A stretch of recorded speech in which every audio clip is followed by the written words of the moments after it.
መሀል እኮ ገብቶ ማውራት አይመለከተውም። እሱ ለምን ይመለከተዋል? እሷም ነገር አላደም ወንድም የለም ነው የማይመለከተው። ያቆም ነው በቃ ይወጣል ነው አይወጣም። ይወጣል። ሲጀመር ከማን ነው እንዴ? ጭራሽ ከማን ነው እኮ?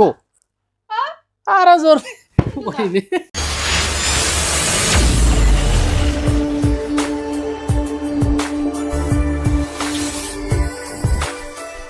ዛሬ እንግዲህ በሁለት ጉዳይ ነው የመጣሁት ማለት ነው። በጨረቃዎች ትንሽ ከፋ ብሏታል ሀይሚዬ ማለት ነው። እና ምክንያቱም በጣም እየተወዛገበች ነው ያለችው በተሰራው ቪዲዮ ብሩክ ይዞት በመጣው ማለት ነው። እንዲሁም ደግሞ ዛሬ ሙሽዬ ዛሬ እንዴት ቅቤ እንዳጠጣች ማለት ነው። እና እንግዲህ ናኔ አርግዣለሁ ብላ ስትመጣ ሀብትሽ ደግሞ ልጁን ረብስ ማስወረድ አለባት አላለም።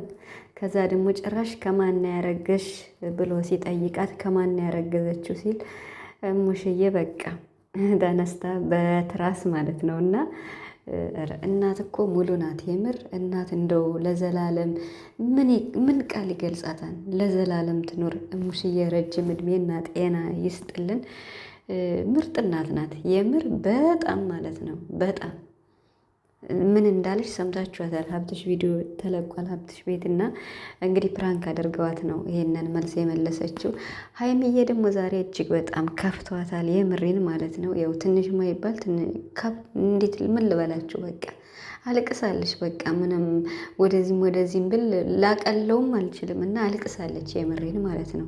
ድብልቅልቅ ያለ ስሜት ውስጥ ነው ያለችው። ምክንያቱም ብሩክ ያመጣውን ሀሳብ መስማማት አትችልም።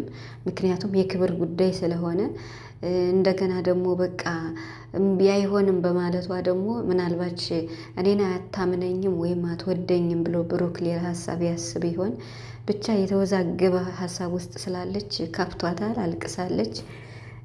ብሩክ ቢያሳጥረው ደስ ይለናል። ምክንያቱም ከዚህ በላይ ደግሞ ሀይሚ ከተከፋች ሌላ ብጥብጥ እንዳትገቡ ማለት ነው። እና ሰላም ሰላም ቤተሰብ እንዴት ናችኋለሁ? ሰላማችሁ ይዛ በያላችሁበት እያልኩኝ እንኳን ወደ ቻናሌ መጣችሁ። ዋላ እንግዲህ ይቺ ሚጥጥዬ ቻናል ማለት ነው 5000 ልትገባ እንዲሁም ቀን ፖስት አድርጌላችኋለሁ እና 10 ሰው ነው ምናምን ነው የቀረው 5000 ልትገባ ማለት ነው። ስለዚህ አመሰግናለሁ ውድ ቤተሰቦች በጣም ነው ማመሰግን። ያኛው ቻናሌ ቀዝቅዞ ተስፋ ሳልቆርጥ ዝም ብዬ በዚህም እየሰራው ነበርና እንዲሁም አዲስ ቻናልም ክፈች የምትሉኝ አላችሁ። በጣም ነው ማመሰግን የምሬን ማለት ነው። ቻናልሽ እየተነሳ ነው ተመስገን እያላችሁ ማሳብ እየሰጣችሁ ነው። እግዚአብሔርን እኔ ቃል የለኝም የምሬን ማለት ነው። እኔ እንጃ የልባችሁ መሻት ፈጣሪ ሙላላችሁ እንጂ እኔ ማመስግኝ ምን እንዳላደረግኩ ነው። እና በጣም ነው ማመሰግነው። ሀይሚሻ እንግዲህ ዛሬ በጣም ከፍቷታል። እንግዲህ ሀይሚዬ ጠንከር በይ፣ ብሩክን ታውቂዋለሽ፣ እየተበቀለሽ ነው። እንደዛ አንዱ ያንን ሀሳብ ማን ያመጣው ማለት ብሩክን እንደዚህ አስራችሁ ውሃ መርጨቱ ሳያንሳችሁ በዶቄት አይኑን እንደዛ ስታረጉት በጣም ነው የተሰማው እኮ በጣም ማለት ነው። ደግሞ እኮ ሁለተኛ ፕራንክ አላደርግም በል እያላችሁ ስላስባላችሁት አሁን እሱን በቃ ማለት እሱ አንድ እናንተ ሁለቱ ናችሁ ማለት ነው። 1-2 እየመራ ይገኛል ብሩክ ማለት ነው። እና ብድር መመለሱ እንዳለ ሆኖ ግን ደግሞ ባያስረዝመው ደስ ይላል። ሀይሚ እንዳይከፋት የመጨረሻ ማለት ነው። እና ሚፍታህ ራሱ የመጨረሻ ተወዛግቧል። ጸበል እንውሰደው እያለ ነበር ብሩክን ማለት ነው። ጓደኞቻችንን እንንገርና ጸበል እንውሰደው እያለ በጣም ያሳቀኝ ነገር ቢኖር ብሩክ ማለት ነው። እና ሽማግሌ ላክ ሲባል ሀይሚ እሷ ትላክ አላለም።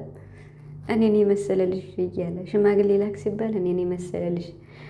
ሚፍታህን ደግሞ ምን አገባ በእኔና በሷ ማለት ምን ያገባህ አንተ ሀይሚ ነህ እንዴ? እንዲህ ያገባኛል የሁለታችሁ ያንተም ወንድምህ የእሷም ወንድሟ ነኝ ምናምን ሲለው ኧረ ውርጉን የምሬን እኔ እንጃ ብቻ ግን አንዳንዴ ሀይሚ በዚህ ትጠረጥሪያለሽ ብዬ አስባለሁ። ፕራንክ እንደሆነ ማለት ነው። ለሀይሚ እንግዲህ ምርጥ ሀሳብ የሰጣችኋት የደገፋችኋት ሀሳቧን የደገፋችኋት አላችሁ። ትክክል ነሽ ሀይሚ፣ በክብርሽ መደራደር የለብሽም። አሁን እኮ እሺ ብላ ብትሄድ እኮ ፈተናውን ወደቀሽ ማለት ነው። ደግሞ መሆን የለበትም ከባህልም ከምንም አንጻር ቤተሰብ አለ እንዴ? ቤተሰብን አንገት ማስደፋት ቤተሰብ ማሰደብ ይሆናል እኮ እንጂ እኮ የወደፊት ባልዋ ነው። ምንም ችግር የለውም። ግን ቢሆንም ለክብር ሲባል